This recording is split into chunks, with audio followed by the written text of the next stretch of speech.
arrivé, na wakati shetani anafika comme Job, kama Yobu, Adam devrait quitter aussi son trône. Adamu alitafuta kutoka na yepa kichi kyake, Parce que la Bible dit cette fois-là, kwani Biblia kunasema ile wakati Adam, tu es poussière Adamu nakuya mvumbi et tu retourneras dans la poussière. na utarudia mu mavumbi. Deuxième mouvement, Na hali ya pili, c'est que Job avait déchiré ses habits. na Yobu alipasula mavazi yake, Il a déchiré son manteau. anapasula nkochi yake. Le fait de déchirer le manteau, Na kupasula nkochi, nous avions dit que le manteau tulisema nkochi symbolisait aussi inaonesha tena la gloire. utukufu. Pourquoi? Juu ya nini? Parce que Adam aussi, Kwani Adamu naye pia dans le jardin, mubustani il était vêtu de la gloire de Dieu. alikuwa mwenye kuvala utukufu ya Mungu, Mais quand il a péché, na wakati anatenda zambi il a perdu la gloire. anapotesha utukufu. Comme Job avait déchiré aussi le manteau. Vile Yobu naye pia alipasula nkochi. Troisième point, Na nukta ya tatu, la Bible dit, Biblia nasema il était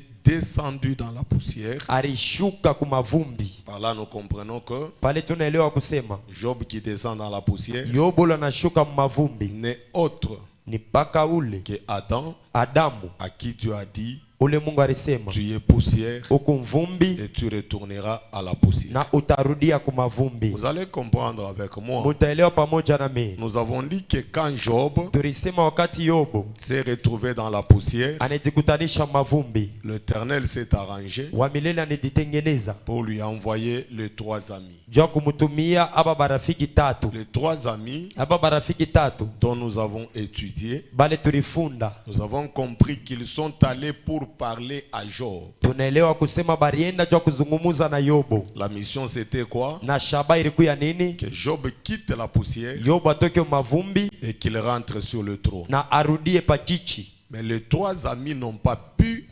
sauver Job, ils n'ont pas convaincu Job. Na aba barafiki tatu abakumutawale na kumweza Yobu. Et nous avions dit que les trois amis de Job Na tulisema aba barafiki tatu ba Yobu symbolisent la loi, naonesha sheria, les psaumes Zaburi et les prophètes. na nabii. Et nous avions compris que Na tunaelewa kusema ces trois aba batatu n'ont pas su Aba- sauver Job. aba kumuokoe Yobu. Quand les trois ont fini, Pale batatu banamaliza, le quatrième est arrivé. wa ine anafika Eliu, Eliu fils de Barakel. mtoto wa Barakel. La Bible dit, Biblia kunasema quand lui est arrivé, wakati yeye anafika il va dire ceci. anasema hivi, En réalité, muukweli dans l'homme, ndani ya mtu c'est l'esprit. ni roho. Nous avions dit ceci. Na tulisema hivi, Eliu, le quatrième, Eliu huyu wa ine symbolise Dieu anaonesha Mungu qui porte les corps. ula navala mwili, Or, Dieu qui porte les corps na Mungu la navala mwili n'est autre ni paka ule que le Seigneur Bwana Jésus-Christ, Yesu Kristo, Emmanuel, Emanueli, Dieu parmi son peuple. Mungu katikati ya taifa Et yake. vous allez voir Na mutaona que quand Dieu est arrivé, wakati Mungu anafika comme Emmanuel, kama Emanueli, Dieu parmi son peuple, Mungu katikati ya taifa yake, il a travaillé. anatumika, Il a travaillé. anatumika Après avoir na travaillé, kisha kutumika il va promettre comme Eliu analaka kama Heliu l'esprit. roho. Et vous allez voir, Na mutaona nous avons dit dans Job chapitre 38, tulisema mkitabu kya Yobu chapitre 38 le premier verset, mstari wa kwanza. Dieu, monsieur, rentre à ta place.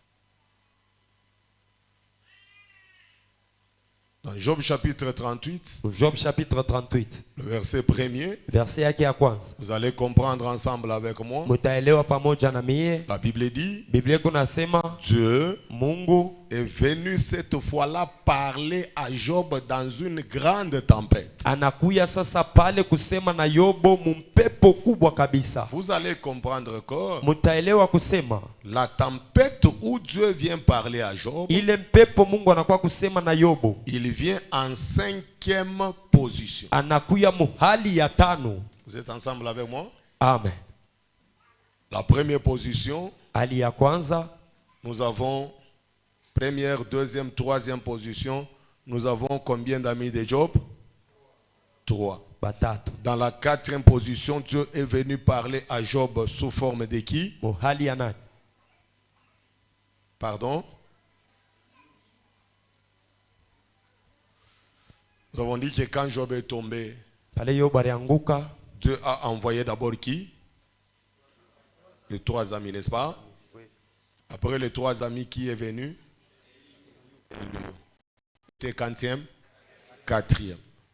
Les 4 qui sont venus, aba bahine barikuya nous avons dit qu'ils n'ont pas convaincu Job. tulisema bakumuine yobo Maintenant, en 5e position, muhali ya tano c'est Dieu lui-même qui vient maintenant sous forme de la tempête. Lisons, ni Mungu ye mwenyewe ndio anakuya muhali ya mpepo.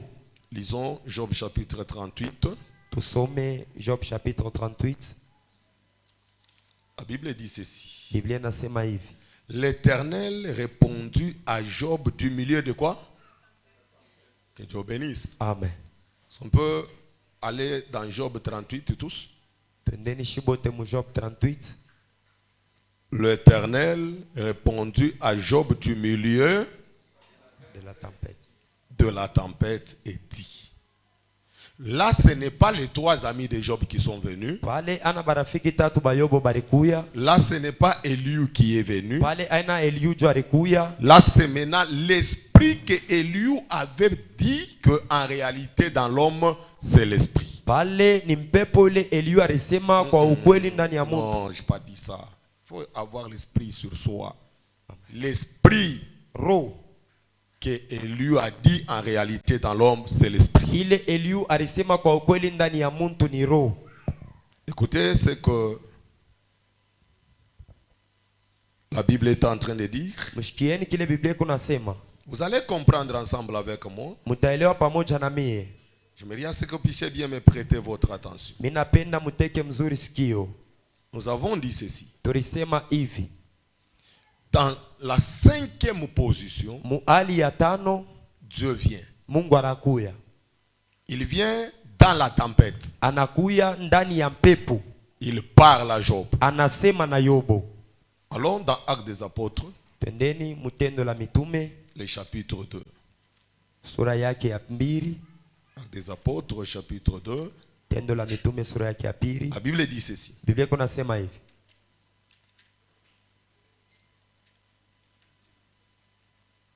Voilà, 2e chapitre. Les jours de la Pentecôte, Shiku ya Pentecote. ils étaient tous où? Barikuwa bote wapi? Oh, lisez dans vos Bibles, nous sommes en train de lire. Les jours de la Pentecôte, ils étaient tous ensemble où? Dans le même lieu. Fashi moja. Tout à coup, Paka pale. il vint du ciel Natoka kumbingu. un bruit. Makelele. Comme quoi? Pardon? Un bruit comme celui d'un vent impétueux. Kama mpepo. Et il remplit toute la maison. Na inajaza nyumba yote mjima. Quelqu'un peut dire Amen. Amen. Quelqu'un peut dire Amen. Amen.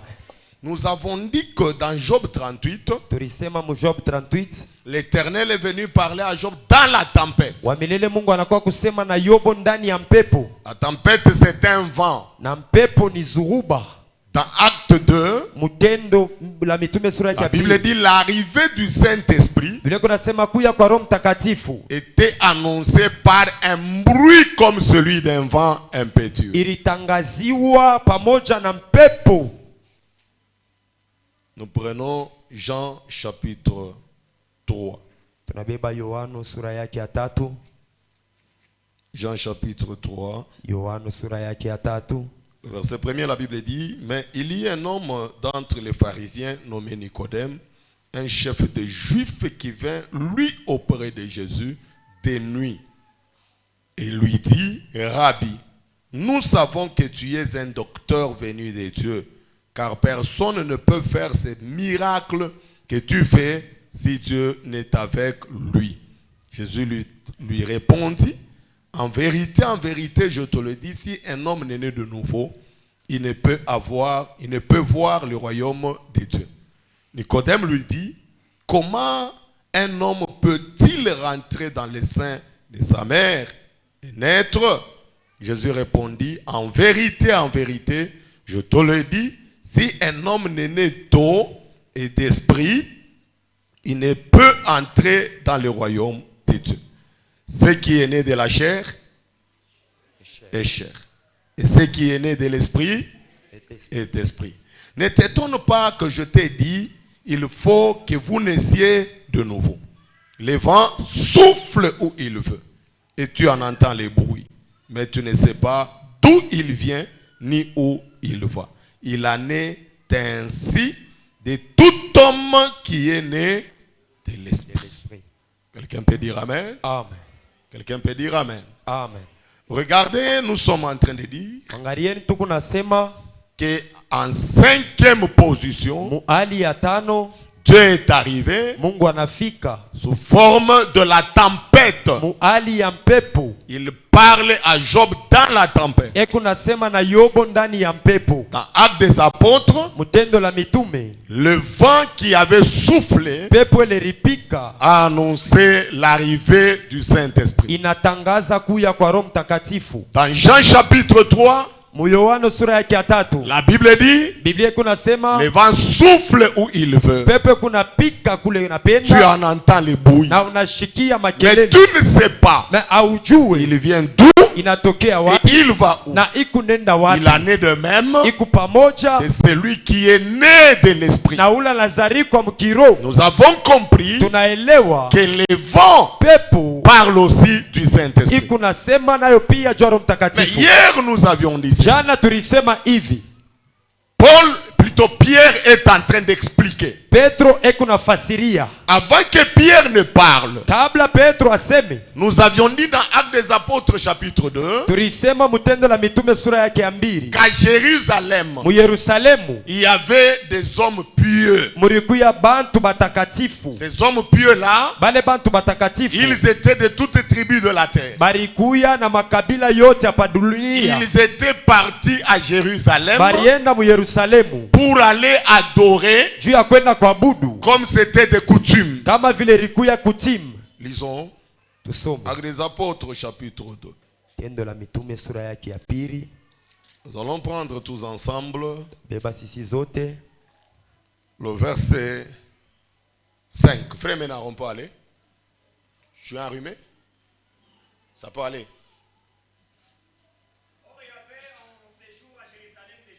Il y avait un séjour à Jérusalem qui? des Juifs.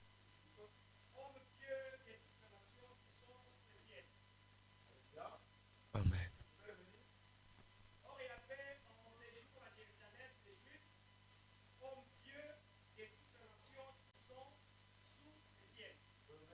Amen. Biblia kunasema kwa mu Yerusalemu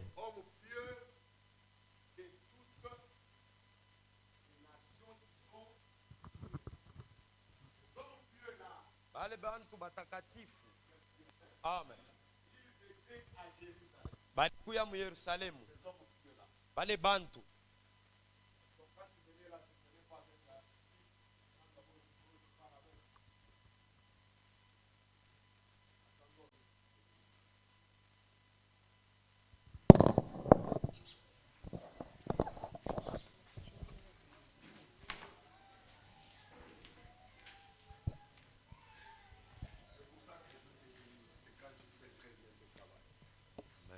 Que Dieu nous bénisse. Amen. Alors j'étais en train de dire ceci. Niranza kusema hivi. Revenez sur ça, frère. Acte 2, pour ceux qui écrivent, le verset 5. Oui? Or, il y avait en ce jour à Jérusalem des Juifs, hommes pieux de toutes les nations qui sont sous le ciel. Donc, il y avait des hommes pieux de toutes les nations qui sont sous les ciels. Takatifu dunia yote mshima. Ils étaient aussi à Jérusalem. Barikuya nabo pia mu Yerusalemu. Quand ils sont allés à Jérusalem, Wakati banenda mu Yerusalemu c'était pour aller adorer. ilikuwa juu ya kwenda kuabudu. Mais le Saint-Esprit n'est pas descendu sur eux. Roho Mtakatifu yakubashukie. Quand on dit les hommes pieux, Kama tunasema bantu batakatifu c'était des hommes qui respectaient la loi de Moïse. ni bantu bale baranza kuheshimia sheria ya Musa. Ils étaient en ordre avec la loi. Barikuya tayari na sheria. Ils respectaient ce que la loi leur disait. Baranza kuheshimia kile sheria ilianza kubandia. Mais quand le Saint-Esprit est descendu, Pale Roho Mtakatifu inafika, il n'est pas descendu sur eux. ashikushuke juu yabo. Nous avions dit ceci. Tulisema hivi, Pourquoi le Saint-Esprit n'est pas descendu sur eux? juu ya nini Roho Mtakatifu akubashukie? Ils étaient à Jérusalem, Barikuya mu Yerusalemu, mais ils n'étaient pas dans la chambre haute. abakukuye mu chumba cha yulu. Le Saint-Esprit est descendu Roho Mtakatifu inashuka sur les 120 mubale ba 120 qui étaient dans le même lieu, bale barikuya fashi moya dans la chambre haute. na munyumba ya yulu. Et nous avions dit ceci. Na tulisema hivi, Les hommes pieux, aba bantu batakatifu des juifs qui étaient là, abayuda barikuya pale, ils sont allés vers les pierres. banenda kuba Petro. Quand Pierre était sorti Pale Petro alitoka avec les 11, na ababa 11 il commence à parler. bananza kusema. Pierre commence à parler. Petro anaanza kusema, Il explique kuna de fasiria quelle manière le Saint-Esprit doit descendre. namna gani Roho Mtakatifu inabidi ishuke. On peut aller, frère Ménard, tu prends le micro parce que les gens qui nous suivent ont besoin aussi d'écouter ce que nous sommes en train de dire. Verset 6. Verset 6. Au bruit qui eut lieu, la multitude accourut et elle fut confondue parce que chacun les entendait parler dans sa propre langue. Oui. Ils étaient tous dans l'étonnement et la surprise. Et ils se disaient les uns aux autres, voici ces gens qui parlent, ne sont-ils pas tous Galiléens? Le verset 14. Verset 14. Alors Pierre, se présentant avec les 11, Oui. éleva la voix Oui. et leur parla en ces termes. Oui. Hommes juifs, Oui. et vous tous qui séjournez à Jérusalem, Oui. sachez ceci et prêtez l'oreille à mes paroles. Ces gens ne sont pas ivres, Comme vous le supposez, Oui. car c'est la 3e heure du jour. Mais c'est aussi ce qui a été dit par le prophète Joël. Ce qui a été écrit Par le prophète Joël. par les prophètes. Donc Dieu avait déjà parlé ce qui s'accomplit par les prophètes Joël. Oui. Dans les derniers jours, Dieu avait dit en Joël, dans le dernier jour, dit Dieu, je répandrai mon esprit sur toute chair. Joël chapitre 2, Dieu dit, dans les derniers jours, je répandrai. Qui dit? Dieu. C'est Dieu qui dit, n'est-ce pas? Amen. Il dit, dans les derniers jours, je répandrai. C'est là que nous disons, les derniers jours n'ont pas commencé en 1800. Siku ya mwisho ikwanze mu 1800. Le dernier jour n'a pas commencé en 1700. Siku ya mwisho ikwanze mu 1500. Nous comprenons comme Dieu Tunaelewa kama Mungu avait dit dans le dernier jour. vile alisema mu siku ya mwisho. Les derniers jours Siku ya mwisho ont commencé depuis le jour où le Saint-Esprit est descendu, le jour de la Pentecôte. ilianza pakele siku Roho Mtakatifu ilishukaka. On y va? Je répandrai de mon esprit sur toute chair. Vos fils et vos filles prophétiseront. Vous allez voir que beaucoup de gens pensent que les derniers jours, c'est le temps que nous traversons parce qu'il y a trop de prophètes, il y a des gens qui prophétisent. Non, ce n'est pas ça. Vous allez comprendre que les derniers jours, comme la Bible dit, Dieu a dit, dans les derniers jours, je répandrai de mon esprit. Donc les derniers jours ont eu son accomplissement dans Actes des Apôtres, chapitre 2. On avance. Vos fils et vos filles prophétiseront. Oui, Vos jeunes gens auront des visions. oui, Et vos vieillards auront des songes. très bien. Oui, sur mes serviteurs et sur mes servantes, dans ces jours-là, je répandrai de mon esprit. Verset 22. Verset 22.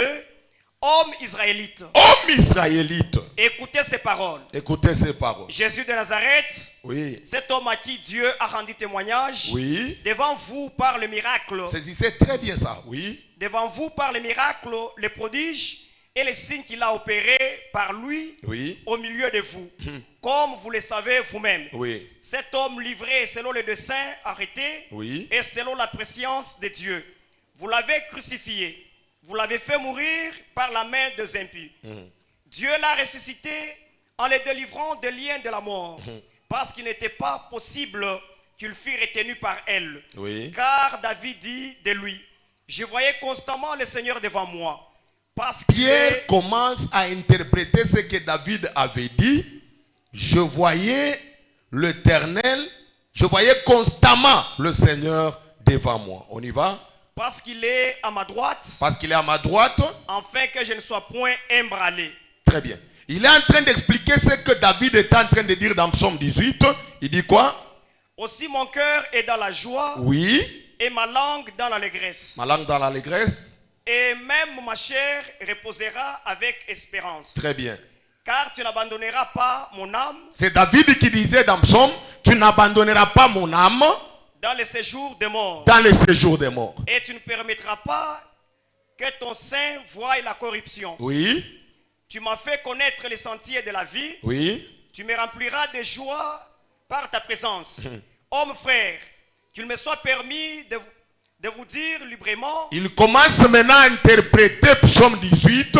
Il dit qu'il me soit permis de vous dire librement Au sujet du patriarche David, au sujet de David.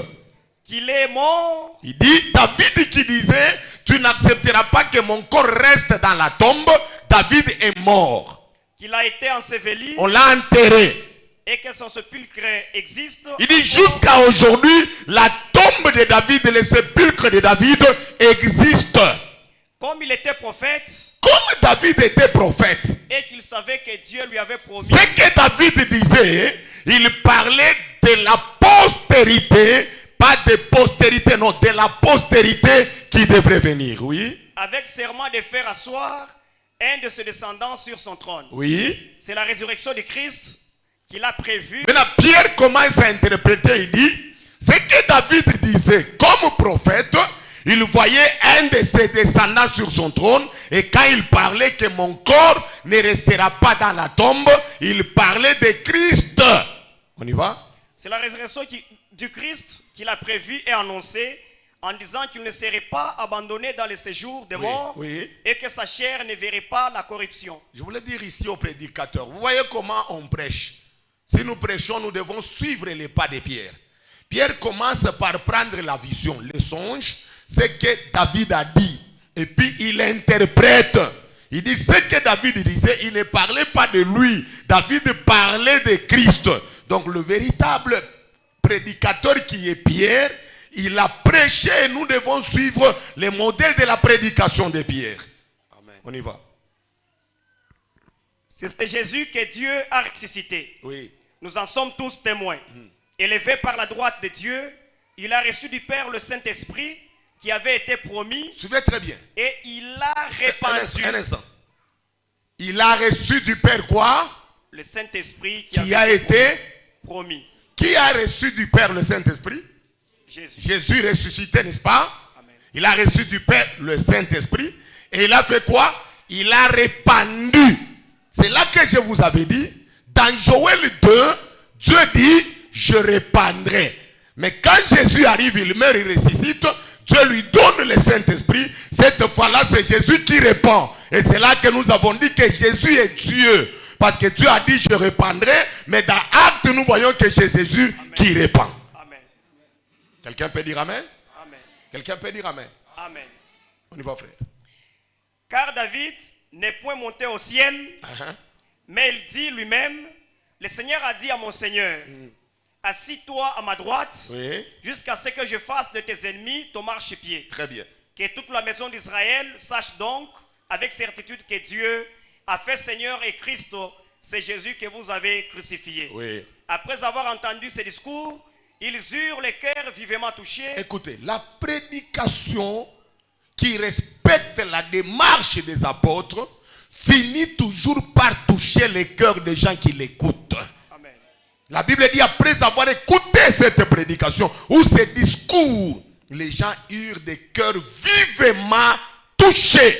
Et ils ont posé la question, oh mon frère, Pierre, nous allons faire quoi pour devenir comme vous et pour recevoir le Saint-Esprit? On y va. Vivement touchés, et ils dirent à Pierre et aux autres apôtres, hommes frères, Oui. que ferons-nous? Pierre leur dit, repentez-vous et que chacun de vous soit baptisé au nom de Jésus-Christ. Écoutez, écoutez, que Dieu nous bénisse. Que Dieu nous bénisse. La Bible dit que ces gens-là étaient hommes pieux, n'est-ce pas? Et quand ils étaient partis, c'était des gens qui respectaient Dieu, qui respectaient la loi. Mais quand ils ont écouté la prédication de Pierre, ils ont posé la question à Pierre. Tufanye nini njo tukwe sa mweye? Pierre anabambia hivi, répandez-vous et faites-vous baptiser au nom de qui? Au nom de Jésus-Christ. Mais vous allez voir que Jésus, lui, quand il était avec les apôtres, il ne les a pas dit baptiser au nom de Jésus. Il les a dit, allez, faites de toutes les nations des disciples, baptisez-les au nom du Père, du Fils et du Saint-Esprit. Moi, j'attendais voir les apôtres qui étaient avec Pierre dire à Pierre, non, le Seigneur n'a pas dit ça. Il a dit au nom du Père, du Fils et du Saint-Esprit. Mais les apôtres se sont tus. Ils se sont tus pourquoi? Parce qu'ils ont compris que le Père, Amen. le Fils et le Saint-Esprit, ce n'est pas les noms. Ça va? Les noms du Père, les noms du Fils, les noms du Saint-Esprit, Pierre a interprété. Il a dit c'est qui? C'est Jésus-Christ. J'attendais quelqu'un dire Amen à haute voix. Amen. J'attendais voir quelqu'un dire Amen à haute voix. Quelqu'un peut dire Amen? Pierre dit, et faites-vous baptiser au nom de Jésus. C'est pour dire quoi? Je vous ai dit hier, si quelqu'un prétend avoir le Saint-Esprit, il doit être en Jésus. On ne peut pas recevoir le Saint-Esprit en dehors de Jésus. Je le répète encore. Qui qu'il soit, votre prophète, s'il n'est pas en Jésus et qu'il vous dit que vous avez le Saint-Esprit, ce n'est pas le Saint-Esprit. Parce que le Saint-Esprit, Dieu l'a donné à Jésus et Jésus le répand sur ceux-là qui se répandent et qui acceptent Jésus comme Seigneur et Sauveur. Amen. Je vous ai dit hier. Je vous ai dit ceci. Regardez la femme sunamite. Elle voyait Élisée monter. Élisée descendre. Élisée monter. Élisée descendre. Je vous ai dit que monter et descendre d'Élisée, c'est le mouvement du Saint-Esprit dans l'ancienne alliance. Mais pour que le Saint-Esprit qui est Élisée reste dans la maison de cette femme, la femme devrait construire la chambre haute. C'est là que je vous ai dit, le Saint-Esprit ne descend pas dans toutes les chambres. Le Saint-Esprit descend dans la chambre haute. C'est pourquoi à Jérusalem, ceux qui ont reçu le Saint-Esprit, ce sont des gens qui étaient dans la chambre haute. Nous avons dit ceci. Les autres prophètes, ce sont des chambres. Parce que la Bible dit, vous êtes les temples du Saint-Esprit. Nous comprenons que l'homme,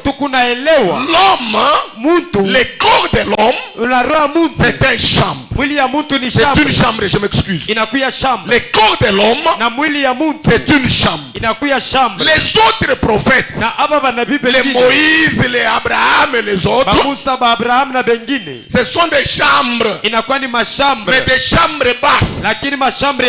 Mais au-dessus de toutes ces chambres, il y a la chambre qui n'est pas la chambre basse, mais qui est la chambre haute. Parce que la Bible dit, il a reçu le nom qui est au-dessus de tous les noms. En d'autres termes, la chambre qui est au-dessus de toutes les chambres. Celui qui entre dans cette chambre, il va recevoir le Saint-Esprit. C'est là que j'ai compris que le Saint-Esprit ne vient pas au nom de Kimbangu, au nom de Mukungubila, au nom de Kadima. Parce que le Père n'a pas donné le Saint-Esprit à Kadima. Il n'a pas donné le Saint-Esprit à Isaac. Il n'a pas donné le Saint-Esprit à Jean-Luc. Mais il a donné le Saint-Esprit à Jésus. Kwa Yesu. C'est Jésus Yesu qui répand kuna le mwanga Saint-Esprit. Roho En Mtakatifu. d'autres termes, Hali ingine celui qui veut recevoir le Saint-Esprit, ule anayepokea Roho Mtakatifu il doit entrer dans la chambre haute. inabidi aingie mchumba cha yulu. Et aujourd'hui, Na leo la chambre haute chumba cha yulu n'est pas une chambre quelconque. haina chambre yoyote. Nous comprenons que Kunaelewa la chambre haute, chambre yote c'est la parole. ni neno. On ne peut pas prétendre avoir le Saint-Esprit n'étant pas dans la parole. Hatuwezi kuzania kwa na Roho Mtakatifu bila kuchumbula ndani ya neno. Non. Pour avoir le Saint-Esprit, Juu ya kuwa na Roho on Mtakatifu doit être dans la parole. inabidi tukuye ndani ya neno. En d'autres termes, en Jésus. Muhali ingine ndani ya C'est Yesu. là que Pierre a dit, Jo pale Petro anasema faites-vous baptiser mudibatize au nom de Jésus. mchina la Yesu. En d'autres termes, Muhali ingine entrez en Jésus. muingie ndani ya Yesu. Soyez en Jésus. Mukuye ndani ya Je Yesu. veux dire à quelqu'un, Napenda kusema na le mtu Saint-Esprit Roho Mtakatifu ne vient pas chez tout le monde. haikuyake kwa bantu Le wote. Saint-Esprit, Roho il Mtakatifu vient iko na chez kuja celui-là mpaka kwa qui ule entre en Jésus. kule kunaingia ndani ya Yesu. Quand vous entrez en Jésus, Kama unaingia ndani ya le Yesu, Saint-Esprit descend sur vous. Roho Mtakatifu inashuka juu yenu. J'ouvre une parenthèse. Nafungula uketu. Écoutez la bonne nouvelle. Shikieni habari njema. Les avantages de celui qui est dans la chambre haute. Matokeo ya mzuri ya bale beku mchumba cha yulu. Dans la chambre haute, Chumba cha il yulu n'y a pas la mort. amuna lufu. Je répète encore. Mina nzulula tena. Dans la chambre haute, Chumba cha il yulu n'y a pas la mort. amuna lufu. Même s'il y a la mort, Hata kama mku lufu. mais quand on prend quelqu'un qui est mort, Kama banabebo la nesha kufu. on l'amène dans la chambre haute, Banamupeleka mchumba cha yulu. cette personne ressuscite. Ule muntu anaponeshiwa. C'est là que je voulais dire, Jo pale mina penda sema. on peut mourir en dehors de Jésus. Tunaweza kufa mbali na Yesu. Mais quand on entre en Jésus, Kama tunaingia ndani ya Yesu, on a la vie éternelle. kuna uzima wa Et milele. là, je l'ai dit même ce soir, Mina sema tajone en leo. Jésus, Ndani ya Yesu. tous ceux qui étaient morts Tola alikuwa amekufa. ressuscitent. Kuna Je fufuka. veux bénir la vie de quelqu'un Penda bariki maisha en mtu. disant ceci. Kusema hivi. Tel que tu es en Jésus, Vile kundani ya Yesu. crois que tout ce qui est en toi Aminia kusema yote a kundani ya Yesu. déjà la vie. Kuna uzima. Même si ça ne marche pas, Hata kama viendeke. c'est un temps. Ni wakati. Ce que je vais te dire, Kile mitakwambia. la sémence, Mbeko. quand on l'enterre, Kama tunaishika. cela veut dire qu'on la tue. Ni kusema tunaiua. Comme la semence a la vie, Kile mbeko na uzima. après un temps, Kisha kati la moja. semence va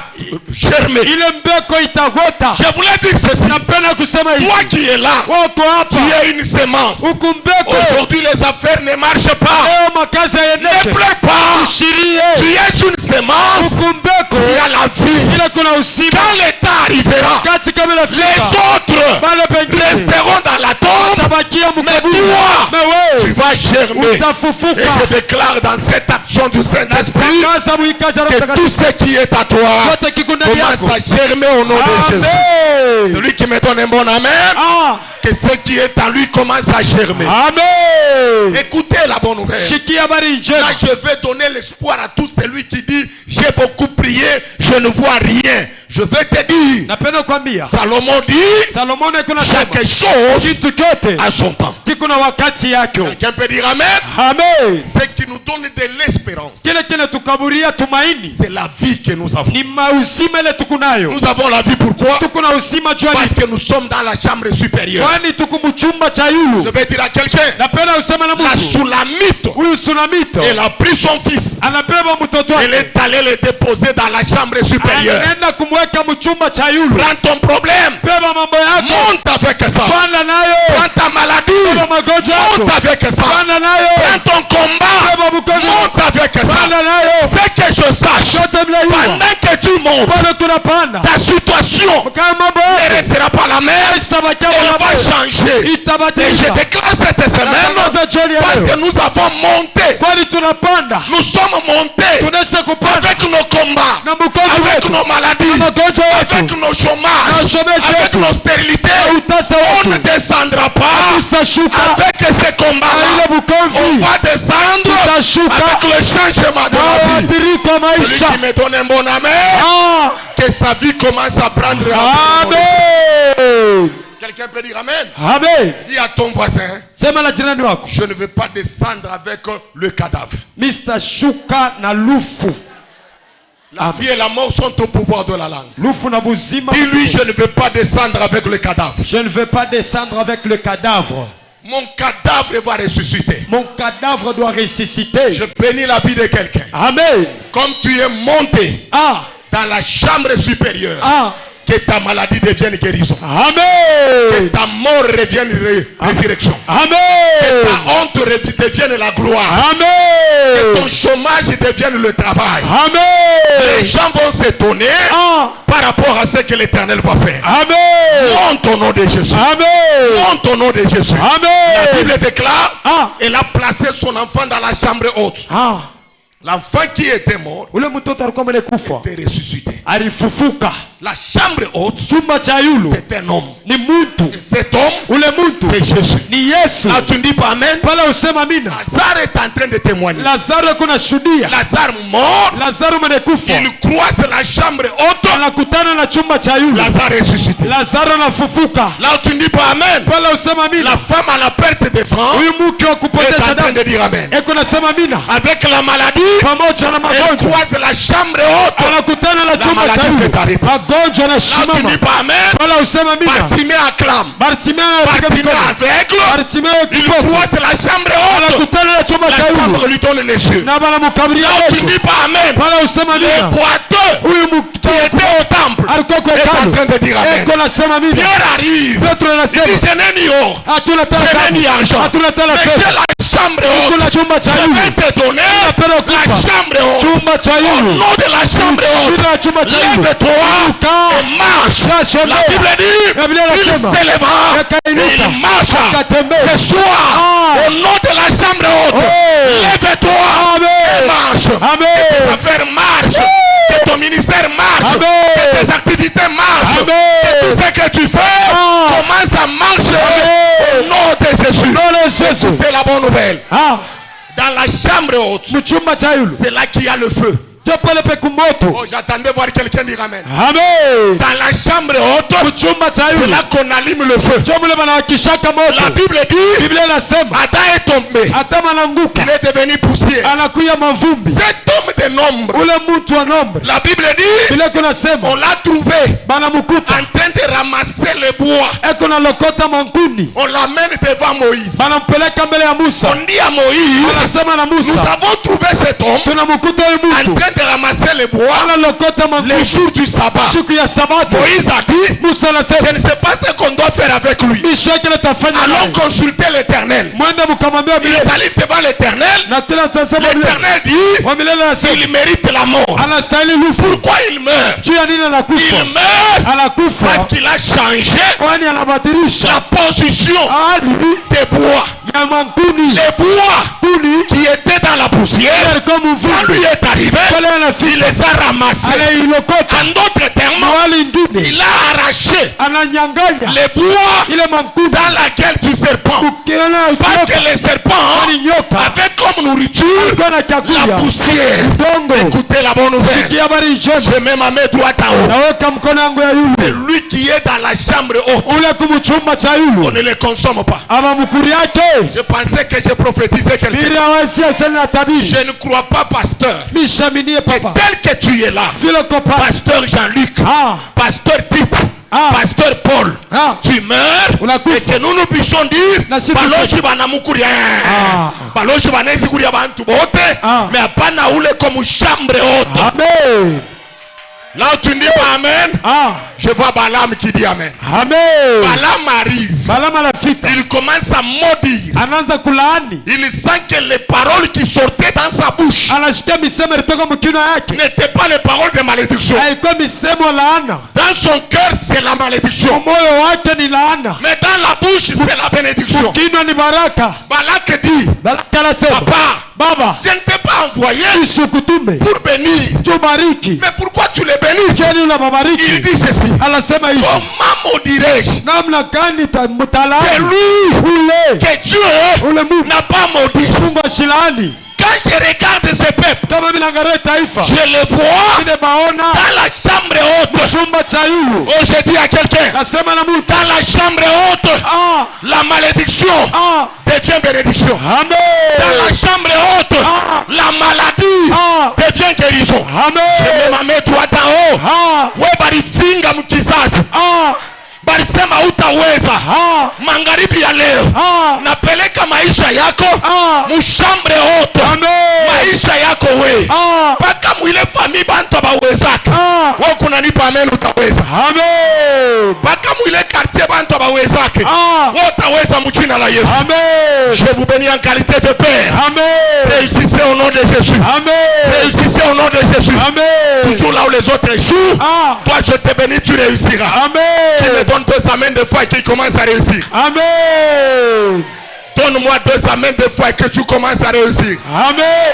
Amen. Dis à ton voisin, pas comme il quartier bantu bawezaki. Paka mwi quartier bantu baweza. Chez tutaweza. She tutaweza. Umwambie papa, Papa. identité yangu inesha kugeuka. Identite yangu inashogeuka. Sina mumvumbi. Shina mvumbi. Niko mshambre superieur. Niko chambre supérieure. Napenda kuambia mtu moya, maandiko yanasema maisha yetu iko ndani ya Yesu. Amen. Yesu iko wapi? Yulu.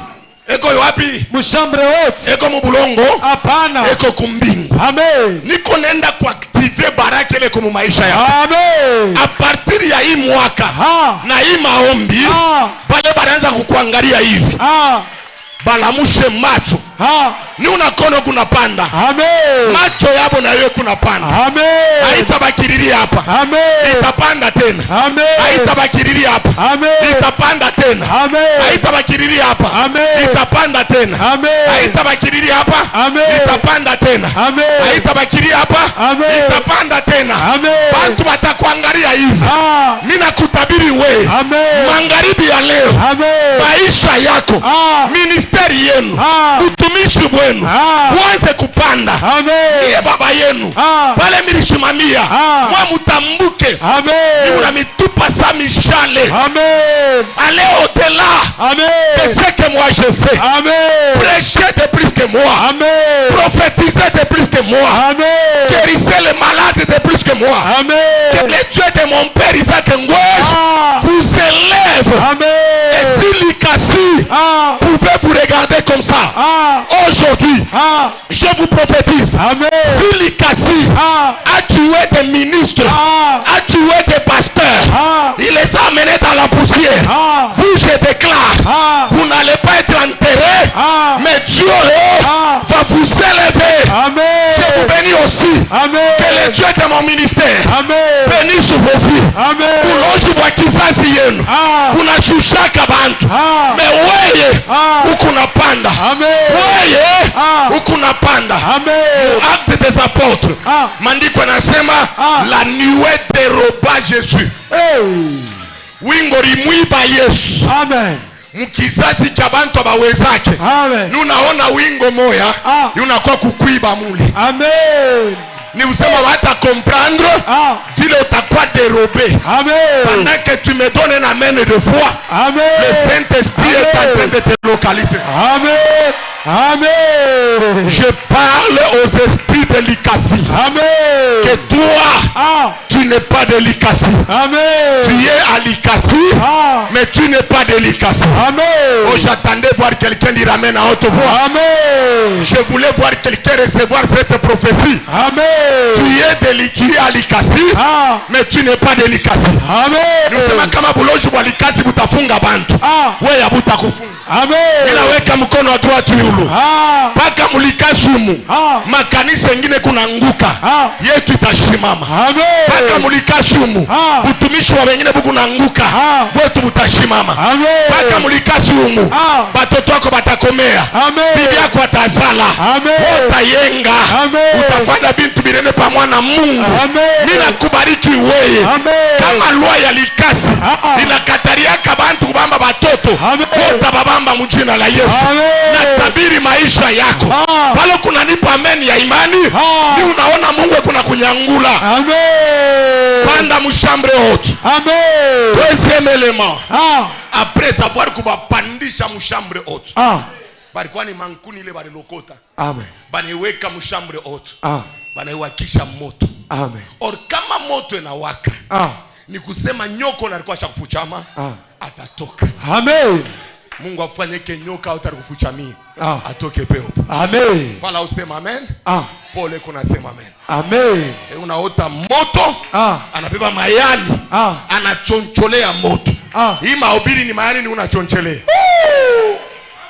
Ni mayani ni kuna choncholea. Amen. Unachoncholea moto. Amen. Paka nyoka wa malaria ule alikuwa mwili yako, atatoka. Amen. Paka nyoka wa lufu ule alikuwa kuna kuria batoto, atatoka. Amen. Paka nyoka wa mangaiko ule alimeza makuta yako, atatoka leo. Amen. Ule ota na kuyaka anaweza kufuchamia leo, tamulota clairement au nom de Jésus. Amen. Je vous bénis. Amen. Je le déclare avec foi. Amen. Mimi napenda pike mikono seme Bwana Yesu. Bwana Yesu. Magharibi ya leo. Magharibi ya leo. Nyoka wote. Nyoka wote. Ula nifuchamia. Ula nifuchamia. Atoke peupe. Atoke peupe. Akwa